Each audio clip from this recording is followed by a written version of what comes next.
नया शो हर दोपहर 1 बजे 22 अप्रैल से।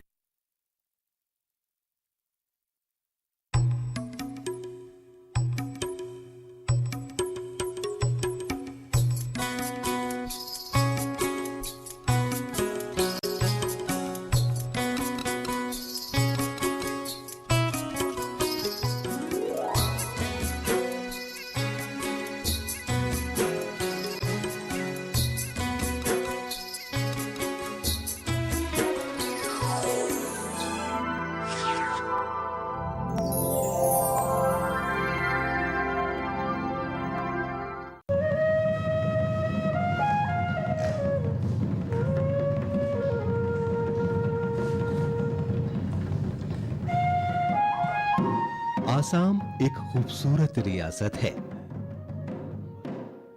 ब्रह्मपुत्र नदी यहीं से होकर गुजरती है। यहां पर आपको हर जगह हरियाली और मुस्कुराते हुए लोग मिल जाएंगे।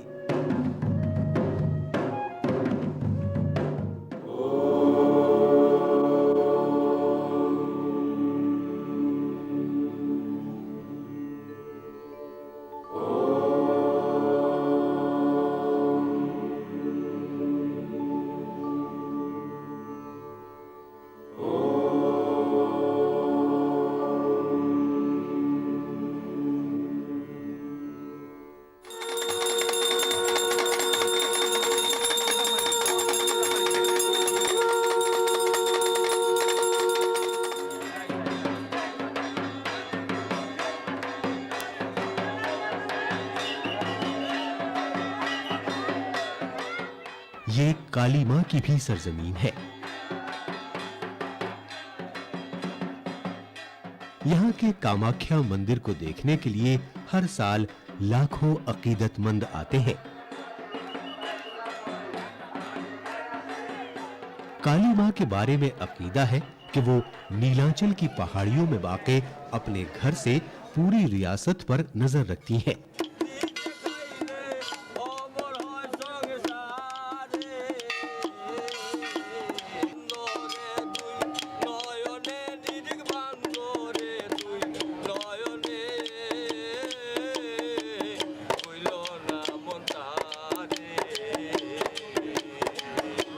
आसाम शानदार सकाफत वाली एक सरजमीन भी है।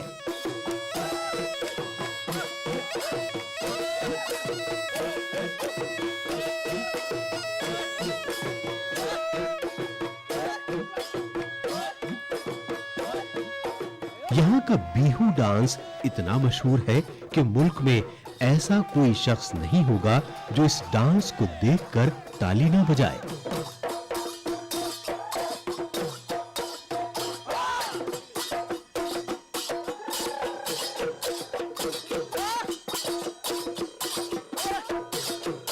यहाँ की औरतें आसाम के मशहूर मुगा सिल्क की बनी मेखला चादरें जेबतन करती हैं। बदन के निचले हिस्से का लिबास जो कि साड़ी का आधा होता है उसे मेखला कहते हैं, जबकि बदन के ऊपरी हिस्से में जो पहना जाता है उसे चादर कहते हैं।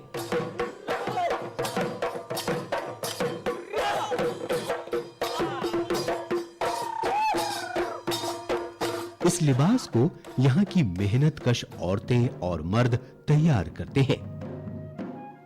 हालांकि बुनाई का ज्यादातर काम इनफरादी बुनकरों के जरिए अपने-अपने गांवों में किया जाता है, ताहम इन बुनकरों की सबसे बड़ी आबादी आपको रियासत के स्वालकोची इलाके में मिल जाएगी, जो कि पूरी दुनिया में मशरक के मैनचेस्टर के तौर पर जाना जाता है, क्योंकि ये बुनकरों का वो गांव है जहां पर 80,000 से ज्यादा लूम्स हैं।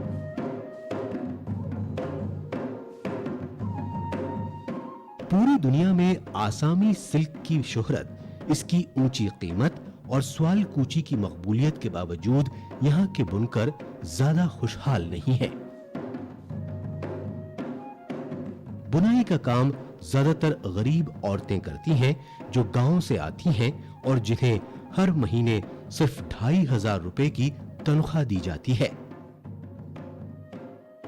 ज्यादातर औरतों को तो 1 मीटर के डिजाइन के हिसाब से पैसे मिलते हैं।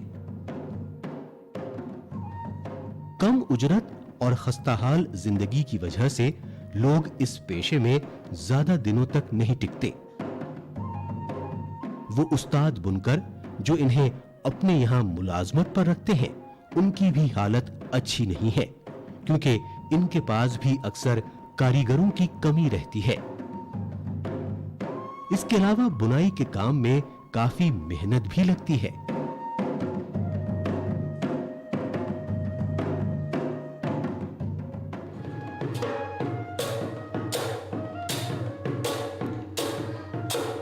ये है मास्टर कारीगर दीपक भैराली, जो साइंस ग्रेजुएट हैं और जिन्हें 2009 में नेशनल अवार्ड मिल चुका है।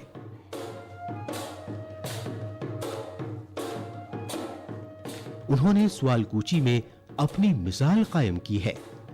दीपक की मां का इंतकाल तभी हो गया था जब वो सिर्फ 6 साल के थे, जबकि वालिद दुनिया से उस वक्त रुखसत हो गए जब वो ग्रेजुएशन में थे। माँ बाप का साया सर से उठने के बाद दीपक ने अपनी जिंदगी की शुरुआत 1998 में सिर्फ एक लूम से की। सरकारी नौकरी न करने के उनके फैसले ने उनकी पूरी फैमिली को फिक्रमंद कर दिया था, क्योंकि उनके ऊपर अपने पूरे खानदान को संभालने की जिम्मेदारी थी।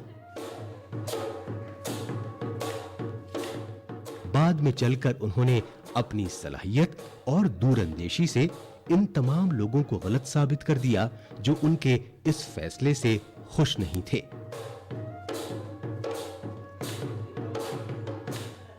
चार से 5 बरसों में उन्होंने अपने लूम्स की तादाद बढ़ाकर 21 कर ली, मगर वो मुतमईन नहीं हुए।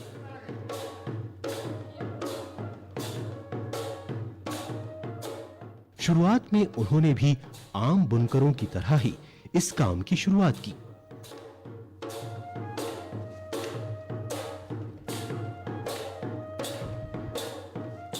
लेकिन दीपक बताते हैं कि रिवायती लूम से बुनाई में ज्यादा वक्त लगता था और ज्यादा माल भी तैयार नहीं हो पाता था। इसकी वजह से उनका दिल इससे उचाट हो गया। रिवायती तौर पर मुख्तलिफ डिजाइन तैयार करने के लिए बाने में हाथ से धागा डालकर फंदे लगाए जाते हैं। यह काफी थका देने वाला अमल होता है।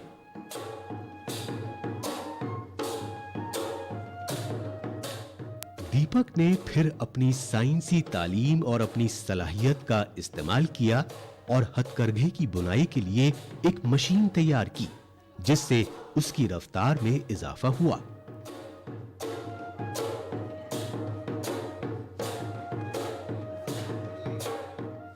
इसका नाम था एक्स्ट्रा वेफ्ट इंसर्शन डिवाइस। इसकी तैयारी में आईआईटी गुवाहाटी के इजादात से मुताल्लिक कौमी फाउंडेशन और गुवाहाटी के central institute of plastic technology के माहिरीन ने उनकी मदद की। इस मशीन से एक इनकलाब सा बर्पा हो गया, क्योंकि इससे बुनाई की रफ्तार 3 गुना ज्यादा हो गई। एक वीवर्स नियर अबाउट 2500 रुपीज़, मतलब अच्छा या बुरा सब वीवर्स को लेकर पकड़िए, एवरेज बोलता हूँ मैं इसको, मीन महीना में 2500 रुपीज़ इनकम करते थे। और वही वीवर्स अभी डबल से ज़्यादा, मतलब 5000 से ज़्यादा उसका एवरेज इनकम हो गया है। एक्चुअली क्या हो गया है, जो वीवर्स थोड़ा स्किल थे वो लोग ज़्यादा इसको एडेप्ट किया है, मतलब जिसका मतलब नया जनरेशन का जो है उन लोगों ने ज़्यादा ये एडेप्ट किया था। और उन लोगों ने बोलते हैं कि वो लोग अभी मतलब 10,000 तक महीना में इनकम कर सकते हैं और उससे ज़्यादा भी इनकम करते हैं वो लोग। अपनी इस कोशिश और दूरंदेशी के लिए दीपक को 2009 में ग्रास रूट इनोवेशन अवार्ड, 2011 में इजादात से मुताल्लिक कौमी फाउंडेशन से कौमी अवार्ड, 2011 में फिर जीई इंडिया इनोवेशन अवार्ड 2011 में ही केमिकल और खाद से मुताल्लिक वजारत से इनोवेशन अवार्ड और बहुत से दीगर अवार्ड मिले। बुनकरों की मदद के लिए मरकजी सिल्क बोर्ड ने 5,000 रुपए फी मशीन के हिसाब से दीपक की मशीनें खरीदी और वो ख्वाहिशमंद बुनकरों को 1,000 रुपए फी मशीन रियायती कीमत पर मुहैया करा रहा है। नुमाइशों और फेस्टिवल्स के जरिए भी इसे फरोग दिया गया। इस मशीन के 3 अहम हिस्से हैं: बेस फ्रेम, मैग्नेट बियरिंग वाला शाफ्ट और खास तौर से तैयार की गई बॉबिन। कई बॉबिन्स का इस्तेमाल करके इन तीनों पार्ट्स को किसी भी मशीन में फिट किया जा सकता है। जैकॉर्ड लूम में यह सहूलत होती है कि वो खुद ब खुद यानी ऑटोमेटिकली डिजाइन बनाने के लिए धागे ले लेता है। पहले ये हाथ से किया जाता था, जिसमें न सिर्फ ज्यादा वक्त लगता था बल्कि ये एक ऐसा अमल था जो माहिर बुनकर ही कर सकते थे, क्योंकि इसमें मुख्तलिफ रंगों के 5 या उससे ज्यादा धागों का इस्तेमाल होता था। दीपक की इस इजाद से मैग्नेट वाली शाफ्ट एक जगह से दूसरी जगह हरकत करती है, जिससे साथ में लगी बॉबिन्स भी चलती हैं। और डिजाइन बनाने के लिए या कपड़ा बुनने के लिए बाने में लगे सभी धागे इस्तेमाल होते रहते हैं। इस मशीन को वो लोग भी चला सकते हैं जो ज्यादा तजुर्बेकार नहीं है, और ये मशीन तरह तरह के डिजाइन्स तैयार कर सकती है। दीपक आज एक पुरसुकून जिंदगी गुजार रहे हैं और वो अपने काम से पूरी तरह मुतमईन है। इस काम में उनकी बीवी भी उनकी मदद कर रही है। साथ ही उनके भाई और दूसरे दोस्त उनके जरिए बनाए गए इस आले और जो हथकरघे बनाते हैं उनकी मार्केटिंग में लगे हुए हैं। उन्होंने बहुत से नातजुर्बेकार कारीगरों को भी अपने यहाँ मुलाजमत दी है, जो अब उनकी निगरानी में ट्रेनिंग देते हैं। इनके लूम में इस आले को पहले ही फिट किया जा चुका है, जो उन्होंने बनाया है, और अब उनके पड़ोस में रहने वाले करघा मालिक भी इस आले को उनसे खरीदने के लिए तैयार हैं, क्योंकि उन्हें एहसास हुआ कि इस नई मशीन की मदद से वो न सिर्फ अपना सामान जल्दी तैयार कर सकते हैं बल्कि ज्यादा मुनाफा भी कमा सकते हैं, और इस मशीन पर खर्च की गई रकम को 1 महीने के अंदर वापस हासिल कर सकते हैं।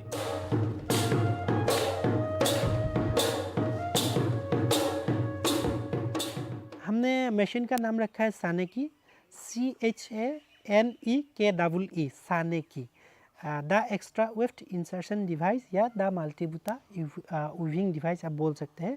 उसका प्राइस हमने 5,000 रखा है।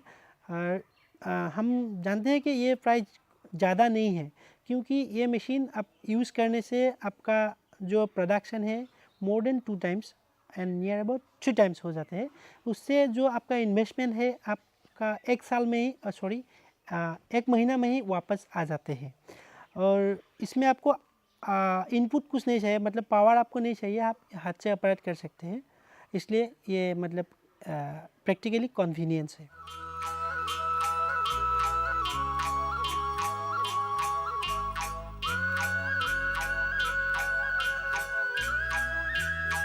दुलाल चौधरी एक ऐसे इंसान हैं जिन्होंने आसाम की हथकरघा सनत को फरोग दिलाने में एक अहम किरदार अदा किया।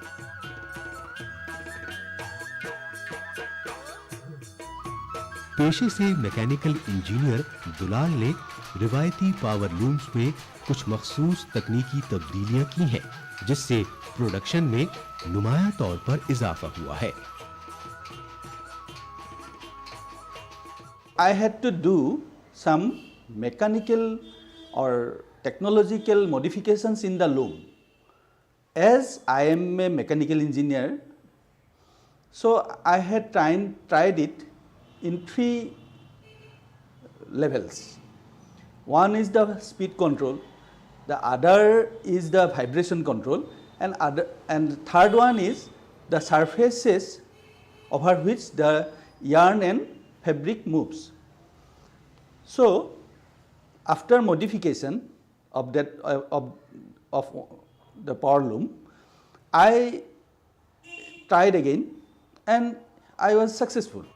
रिवायती हथकरघे पर बुनकर 10 घंटे में सिर्फ 1 मीटर कपड़ा बुन सकता है, जबकि दुलाल चौधरी के बिजली से चलने वाले लूम पर 6 से 8 घंटे में 5 से 8 मीटर कपड़ा तैयार हो सकता है।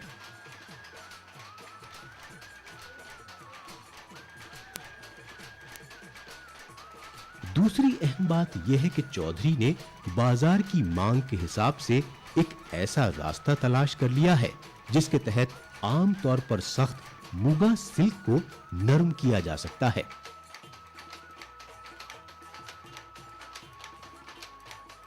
यह सिल्क पहनने में सख्त या करारा होता है, मगर अब इसे नरम और मुलायम बना दिया गया है, जिसे ज्यादातर सारिफीन पसंद कर रहे हैं। दुलाल ने अपनी दोनों इजादात को पेटेंट करा लिया है और इन्हें आसाम के लोगों को वक्फ कर दिया है। उनकी इस कोशिश का एहतराम करते हुए हुकूमत ने आईआईटी की मदद से नेटफी के ताउन से एक पायलट प्रोजेक्ट को मंजूरी दे दी है और चौधरी को रियासत के बुनकरों को अपनी निगरानी में ये तकनीक सिखाने के लिए इंचार्ज मुकर्रर कर दिया है। चौधरी गुवाहाटी के अमीन गांव के इस यूनिट में मुसलसल नौखानदा और नतजुर्बेकार लोगों को तरबियत देते हैं। इस शख्स की एक और बाकमाल ईजाद मुगा कपड़े की वो किस्म है जो सूरज की अल्ट्रा वायलेट रेस को 85% तक जज्ब कर सकता है। इस कपड़े का इस्तेमाल वो अपनी डिजाइनर मुगा सिल्क छतरियों के लिए करते हैं, जो ब्यूटी केयर अम्ब्रेलास और कैप्स कहलाती हैं।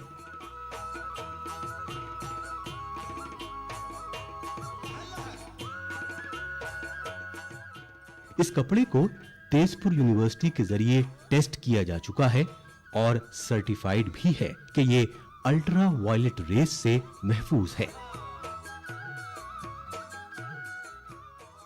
दुलाल चौधरी बगैर कढ़ाई हुए सादा मुगा सिल्क से काफी अच्छी चीजें तैयार करते हैं, जिनकी गैर मुल्की बाजार में अच्छी खासी मांग है।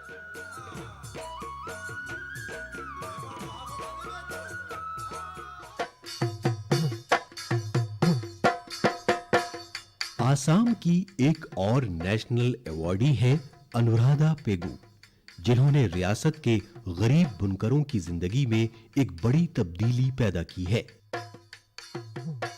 आसाम के धीमाजी जिले के पुनाई गांव की रहने वाली अनुराधा का ताल्लुक मिसिंग ट्राइब से है। उन्होंने नेशनल अवार्ड 2010 में हासिल किया था। उनके माँ-बाप ने 7 साल की छोटी उम्र में ही उन्हें बुनाई के इस पेशे में लगा दिया था। अनुराधा का कमाल यह है कि वो अपने जरिए तैयार किए गए कपड़ों के लिए कई किस्म की नेचुरल डाइज बना चुकी हैं। फूलों, फलों और दीगर कुदरती चीजों से इन ऑर्गेनिक डाइज को तैयार करने की उन्होंने national institute of design IIT Guwahati और क्राफ्ट्स काउंसिल ऑफ इंडिया के माहिरीन से बाकायदा तरबियत हासिल की और बाद में उन्होंने रंगों को मिलाकर नए रंग तैयार करना सीखा। इससे उनके तैयार करदा मलबूसात जैसे साड़ियों, स्टोल्स, और मेखला को कुदरती तौर पर एक अलग शनाख्त मिलती है कि ये नुकसानदेह केमिकल से पूरी तरह से पाक है। रंगों के अलावा उनके मलबूसात की एक और खासियत है कबायली लोगो और डिजाइन, जो उनका ट्रेडमार्क बन चुका है और वो अपने कबीले और रिवायती डिजाइन के बारे में लोगों को सिखाने की कोशिश करती रहती हैं।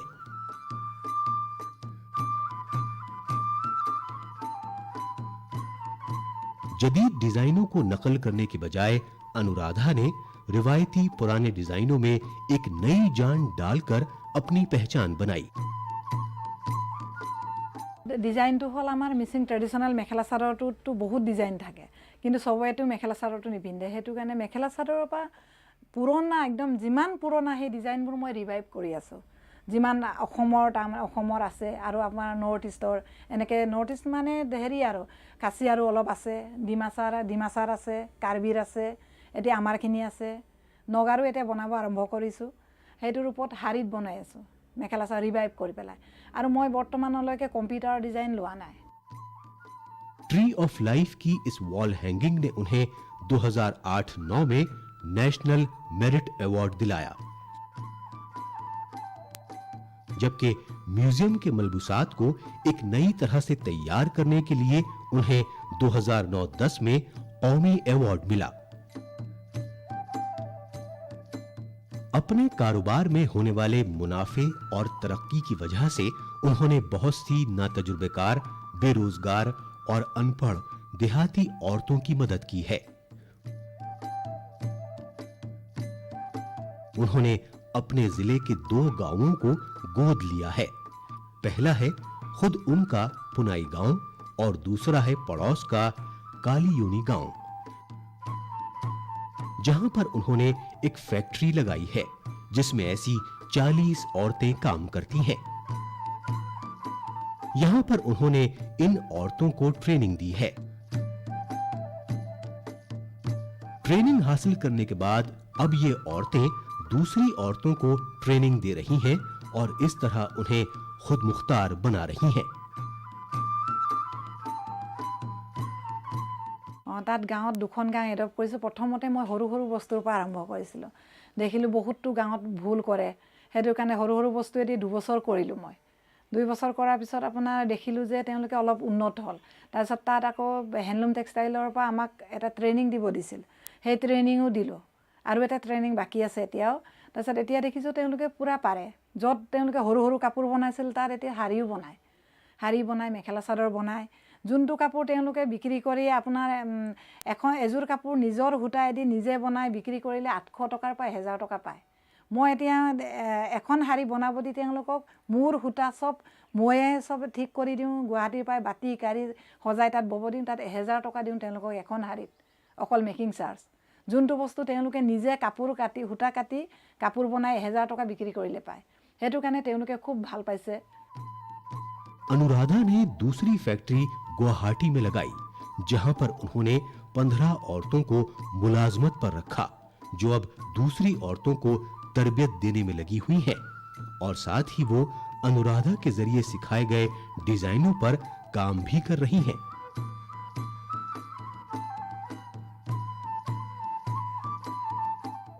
মই আগতে বেলেগত কাম কৰিছিলোঁ, এতিয়া বাইদেউৰ তাত অনুৰাধা বাইদেউৰ তাত আহি নতুন নতুন ডিজাইন মাৰিব পাইছোঁ। মোৰ ল'ৰা দুটাকো মই পঢ়া শুনা কৰিছোঁ। বাইদেউৰ তাত আহি 2 পইচা পাইছোঁ আৰু মুগাৰ চাদৰ মেখেলা বনাই আছোঁ। এতিয়া ছাইড বৰ্ডাৰো হয়, কেতিয়াবা অৰ্ডাৰ হ'লে হেভি ডিজাইনো পৰে, সেনেকুৱা আৰু ল'ৰা দুটাকো মই পঢ়া শিক্ষা কৰিছোঁ।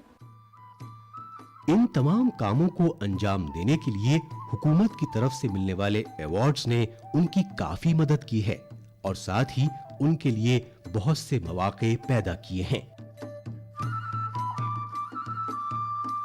उन्हें मुल्क भर में होने वाली नुमाइशों और फेस्टिवल्स में शिरकत करने के लिए दावत दी जाती है और हुकूमत की तरफ से बैरून मुल्क नुमाइशों में भारत की नुमाइंदगी करने के लिए ले जाया जाता है। इन सभी नुमाइशों में उनके खूबसूरत सामान खूब बिकते हैं। वो अपने सामान अपने लेबल नेचुरली अनुराधा के तहत फरोख्त करती हैं। उनकी डिजाइनर साड़ियों की कीमत 7,500 रुपए से शुरू होकर 35,000 रुपए तक है। उन्हें मेखला, मफलर्स, स्टोल्स और दीगर सामान से भी अच्छा खासा मुनाफा होता है।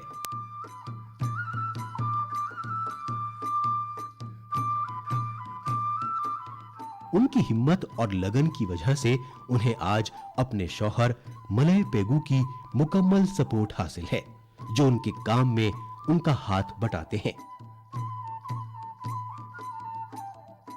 उनकी बेटी भी इस हुनर को मजीद बुलंदी अता करने के लिए इसे अनुराधा से सीख रही हैं। उनके गांव की खातून वर्करों को भी ये एहसास हो चुका है कि उन्हें अनुराधा ने वकार के साथ जीने की राह दिखाई है और साथ ही आमदनी के मामले में खुदकफील बनने की भी।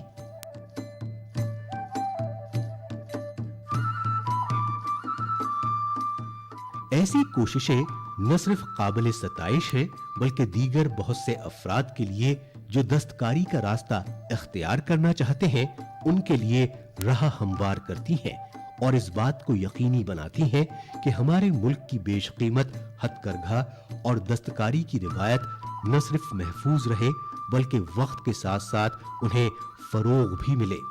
तब्दीली जरूरी है, लेकिन तब्दीली से माजी की अच्छी चीजें खत्म न हो, बल्कि उन्हें बेहतर बनाकर मुस्तकबिल के हिसाब से ढाल लेना चाहिए।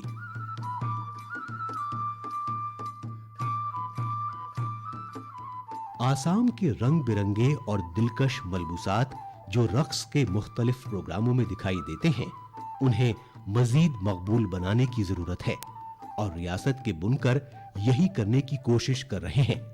बस उन्हें जरूरत है थोड़ी हौसला अफजाई की, थोड़ी रहनुमाई की और अवाम के ढेर सारे प्यार की।